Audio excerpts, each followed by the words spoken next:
Hi, Meredith. Thank you so much for joining Go-to-Market Expertise today. Appreciate your time. Yeah, absolutely. That's great. So, maybe before we kick off, this topic is going to be on building a community as part of a go-to-market strategy. What we're really keen on hearing from you is what you're doing now, where you're based, what your role is. That'd be great. Yeah, so my name is Meredith Tretiak. I am founder of RYLA. So RYLA is a new social networking platform that's based around communities. I'm based in the Philadelphia area, which is a couple hours south of New York. Awesome.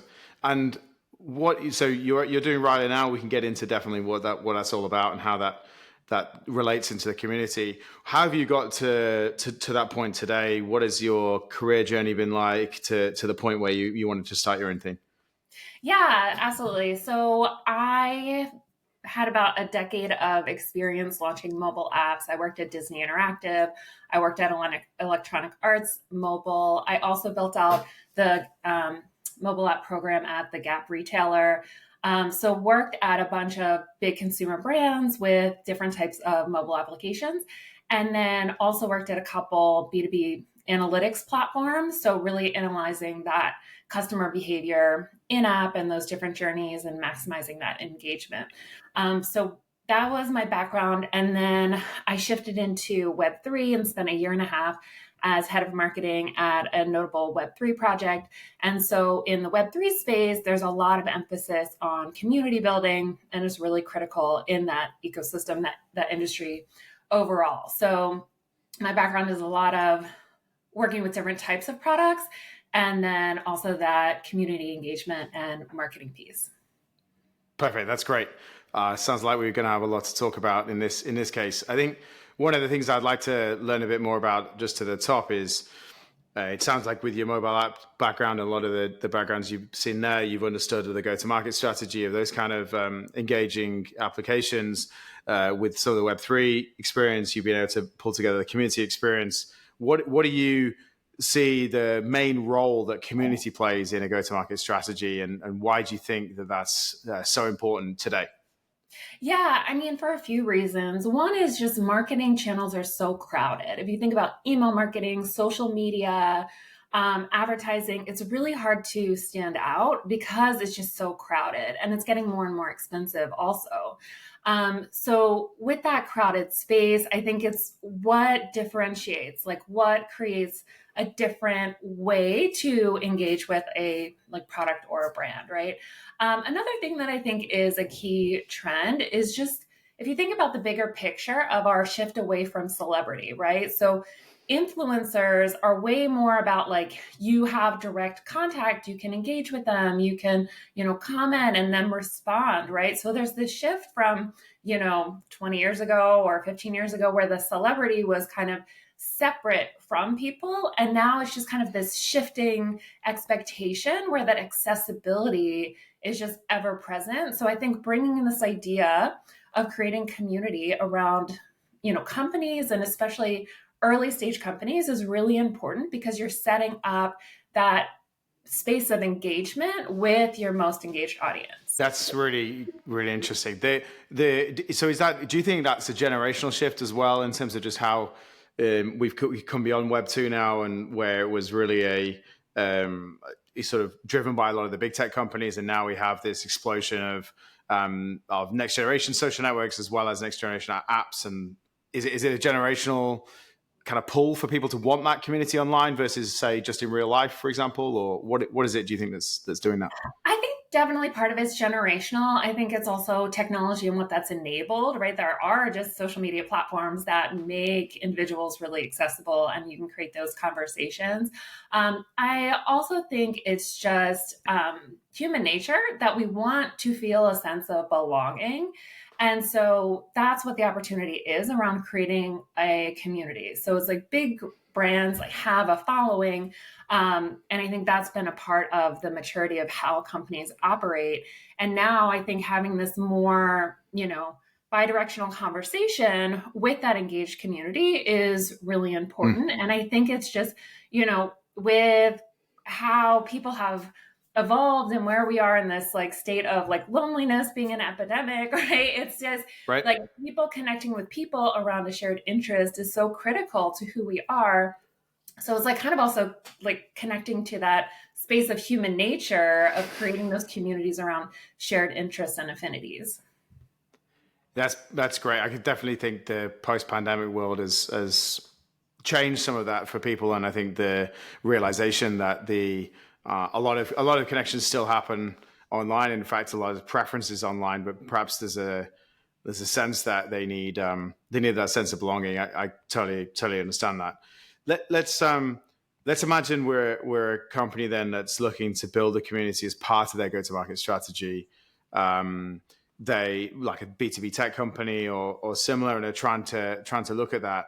How do you go about defining and identifying who that core audience might be? And like, let's assume you have no experience with building a community. You might be a great digital marketer, or you're using some of the traditional tools around engaging with your audiences today through social and web and the like, events even. Like, but how do you do that from a community point of view and defining that core audience?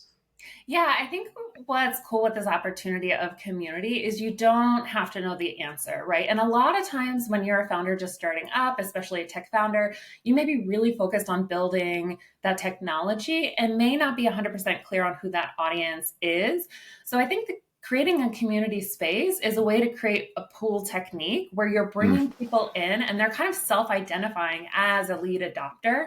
So I think it really helps with also just pulling forward product market fit, because you're not just like testing things and pushing it out. You're also asking people to come in and join this space.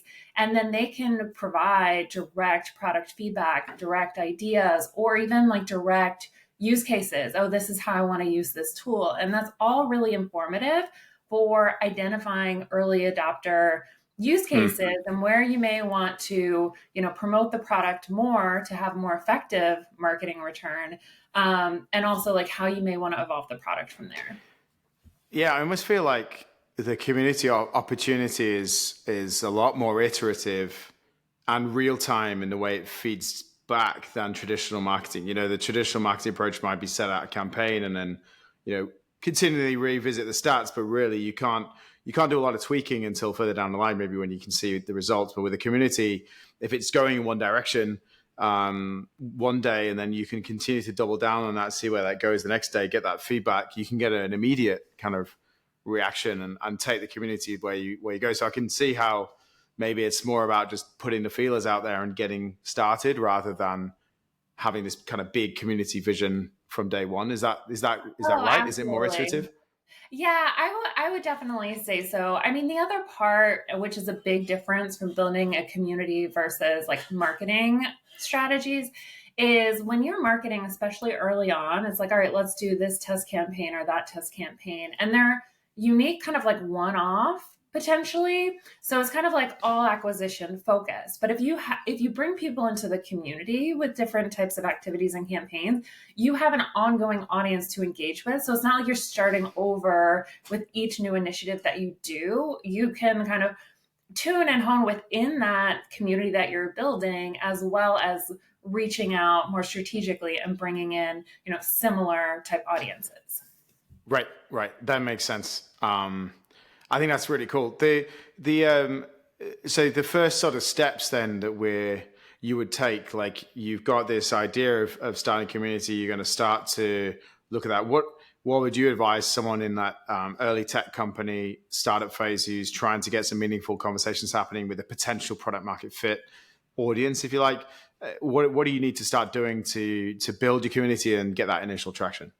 Yeah, so I would say first is don't overly segment the audience, especially if you're early.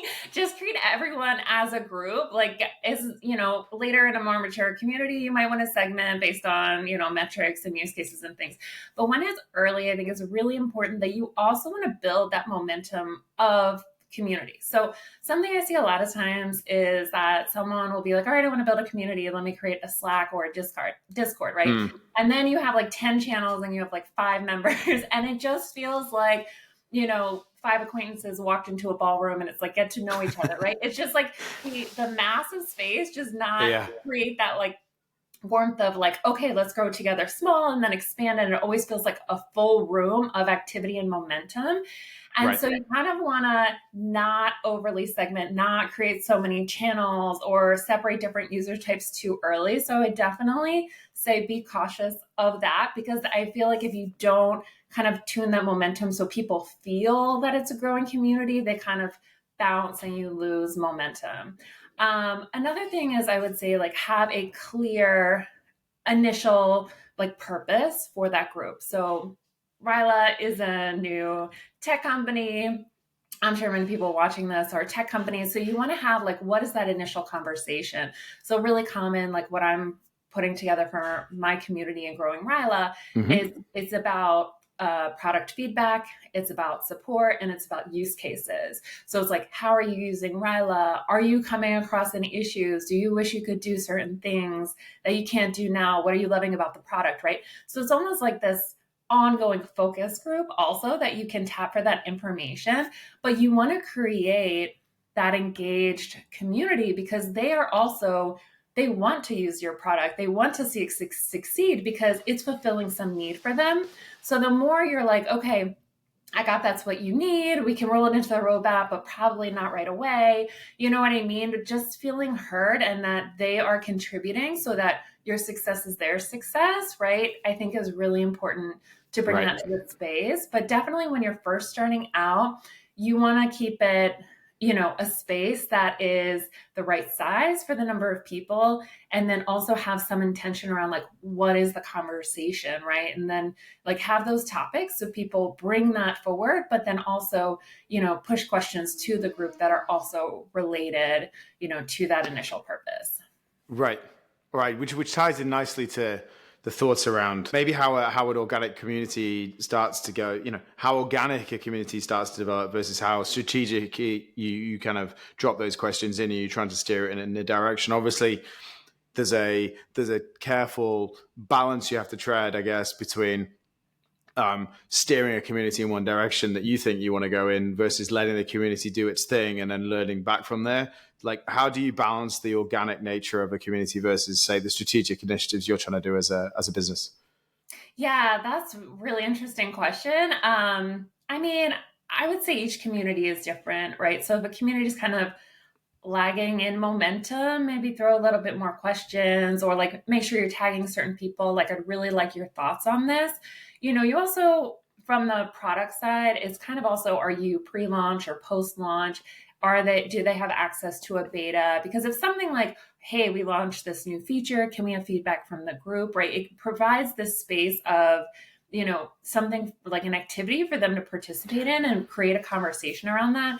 So I would say like, you want to avoid just high level things that maybe are more, conversation driven for social media, where it's like a high level theoretical topic.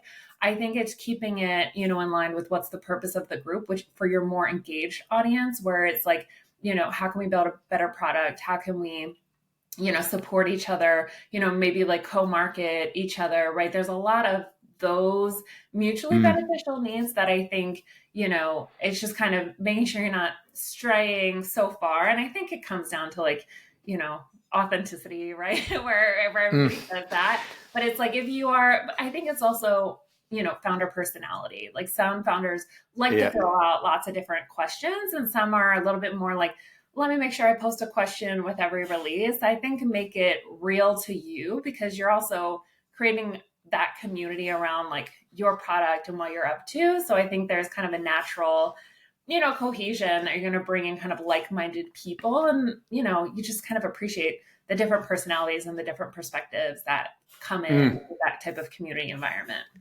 Yeah. Okay.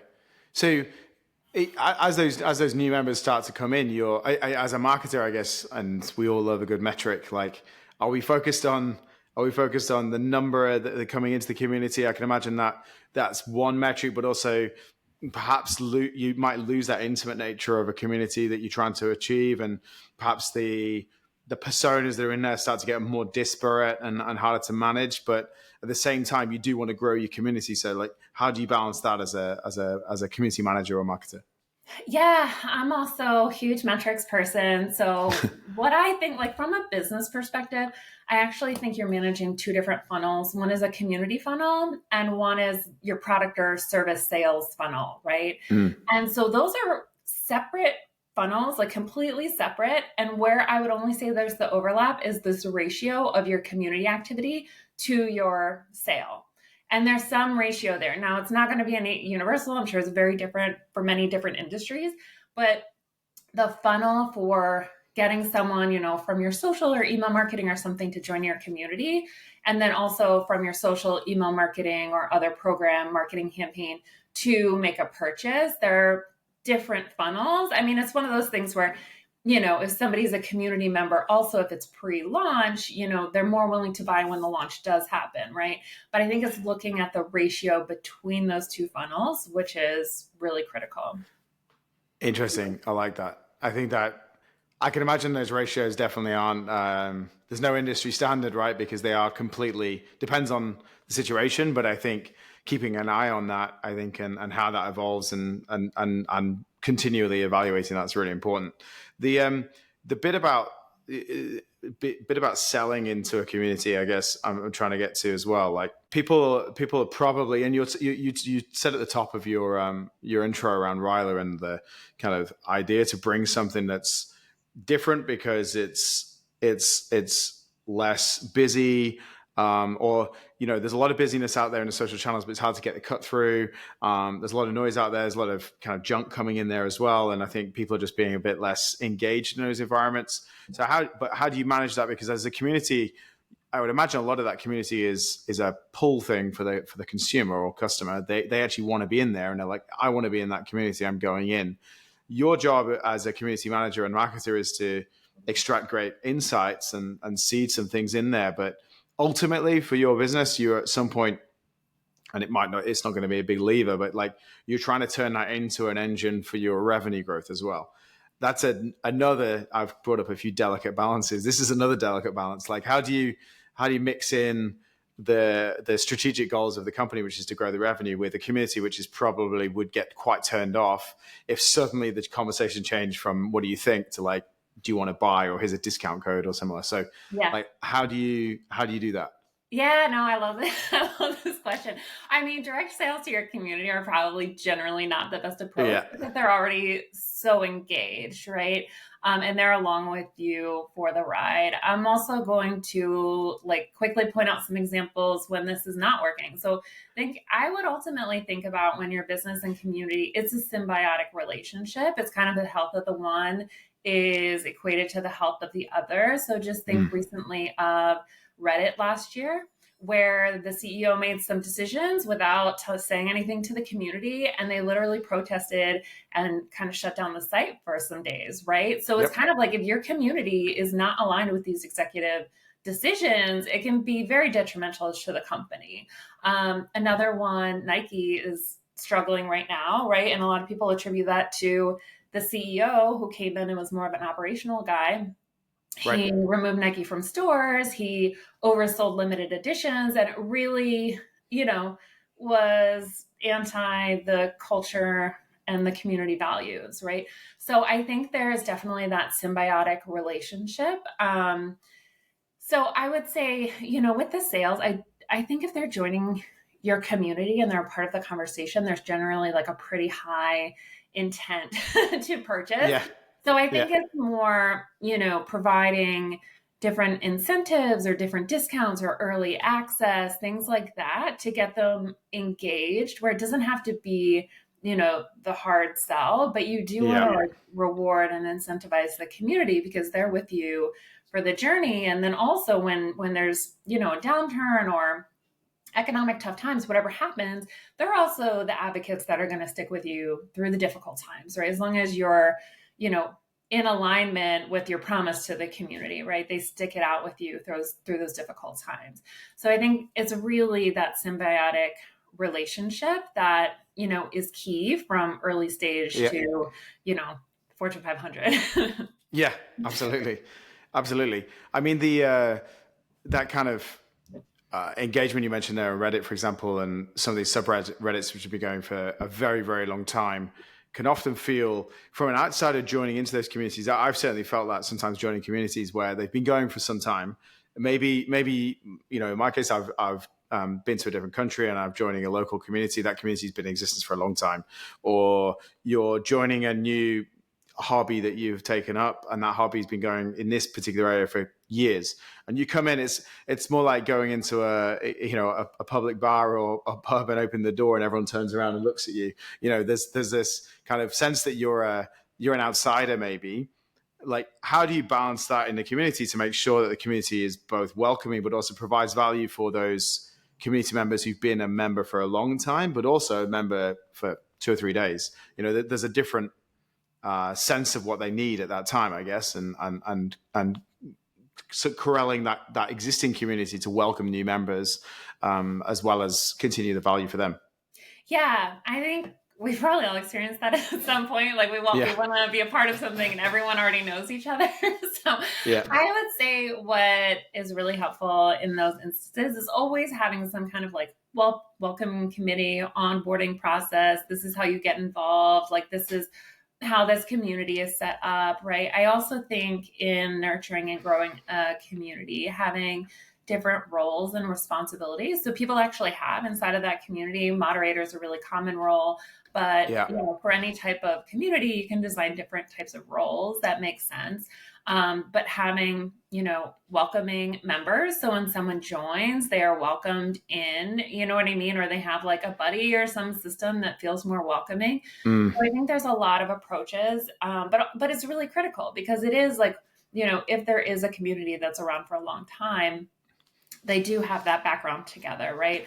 And I think, potentially a cohort structure, right? You come in this month, you have like a 6-week program, like, you know what I mean? For something like RYLA, there's, you're creating your first community on RYLA. So there could be like a little cohort program, right? And I found whenever I'm part of a cohort, like you really connect with those people because you've been through something together and then you have, longer term relationships with that group. So I think there's a lot of different approaches. And then you also mentioned, long-term communities. I mean, something to be aware of is that communities do shift and grow. New people come in, it can create a different vibe. So just be aware, like with any type of growth, there are periods of being uncomfortable, right? And then like resolving what's there or creating what the community is next. So that will tend to happen periodically. And so with these different, members who have been there for a long time, I think it's really important just to keep that dialogue open. Like, what do you need now as a community? Like, how should we create this next phase of the community together and make it really participatory? Because that's where, again, it's being like true to the community where it's not that's like top down. It's really an engaged approach and there's a bigger conversation and the communities involved. But I think having that dialogue and having that communication is really key to keep evolving like the community and what's available with the community as it grows. Awesome. That's great. Some great practical tips there. I think, I've certainly experienced myself going into a community, perhaps skimming the welcome rules and then getting in there and then getting yourself into a mischief and a pickle quite quickly because, there's bans on certain things that you're not allowed to do in there, whether it's, selling your own things, promoting your own things or whatever it might be. I think we've all seen a lot of rolling eyes, I guess, in communities as new members come in and then they go out. But that kind of welcome guide, introductions or buddy system, cohorts, they're all great tips, I think, for people to keep kind of everything above board. And you mentioned there on that, I'm interested to hear from you on the community culture and how you mentioned a couple of things that could turn negative quite quickly. Like how do you handle when things like that go wrong? And as a moderator or company, I guess your role is to kind of police the community, but without feeling overbearing or some sort of, Big Brother kind of scenario watching over the top. But at the same time, if you've got a negative thing going on that's really against the community culture, it's probably tempting to act. So like, how do you balance that? Yeah, I would say it's really important to have some kind of community guidelines. Sometimes you don't need them right at the beginning because you just need to get things started. But as soon as something that's agitating comes up, it's probably a good time to be like, all right, let's actually set up community guidelines because then the moderators know, okay, this is the behavior that works and doesn't work for this community. When people join, they also understand those guidelines. And then usually there's some type of like warning system. But I would also say, like, again, like it's not on you alone, right? Because if there's some person who, is really confrontational and really like, affecting the vibe of the community, and maybe people don't feel safe like sharing opinions and voices because someone is constantly, negative or something like that, it's not just your decision to like kick them out or like give them a warning. It can be that collaborative decision, right? Or at least have the awareness that if something is disruptive, it's usually affecting multiple people and not just one person. So I think it's really important that you are nurturing this community. It is important to not ignore issues and to like bring them forward. You know what I mean? It's kind of like when you have an employee and someone does something wrong, the email goes to the whole team. Just be like, make sure this behavior doesn't happen, right? So it's just like, making it like the broad share instead of like pointing at a specific person. So I think there are ways to do it that are just a little bit more agreeable. But I think it's really important. Some people are, the nice person, like you don't want to be the bad guy. And some people really have that personality. Right. But I think it's important to, share things with the group and just be like, hey, does this, person or does this type of behavior affect the group? Because you really don't want to inhibit kind of the spirit of the community and why everyone's there. So I do think it's really important to, have those systems and checks in place, and then also to evolve them as your community evolves. Perfect, Meredith. I think the last question I wanted to put to you, just to kind of summarize where we've been. We've heard a lot of great stuff on building a community. We've heard some of the advantages of building that with a go-to-market strategy. But like, if I'm an entrepreneur, I have a small team, and I'm looking to get those meaningful conversations happening. What are the top one or two things that you think that they should be doing, and could that include just get started and just get going, or like what are the things you really need to have before you start that community building? I would say have some intentionality. I mean, don't just set up a Slack and expect people to show up. Like, I would really find your first 5 or 10 people who are willing to be a part of this conversation and invite them to that group. You know what I mean? And so have that initial group kind of seated and be those warm connections, and then build it out from there, because you're also learning how to engage this community, how to build this community, right? So I wouldn't say like, send it your first engagement for the community, send an email and post it on social media. Really start small. Sometimes you'll hear about, people who their first meetup had like no one showed up, and then like 3 years later, it's like 200 people, right? 1,000 people. So you know that community is like an ongoing growth thing. And then you want to kind of tune that momentum a little bit and then expand it, as you're ready. You know what I mean? It's similar with product market fit, right? It's like, you're like, all right, let's test these certain features and then like get more users and get additional feedback. So it's similar where you want to like, all right, the community feels like a good vibe. It feels like we're getting good insights. Let's invite a few more people, right? So it's kind of that staged expansion. Awesome. That's great tips, Meredith. Thank you so much for your time spending it with Go-to-Market Expertise. All the best with RYLA, and we look forward to catching up soon. Thanks again for your time. Thank you.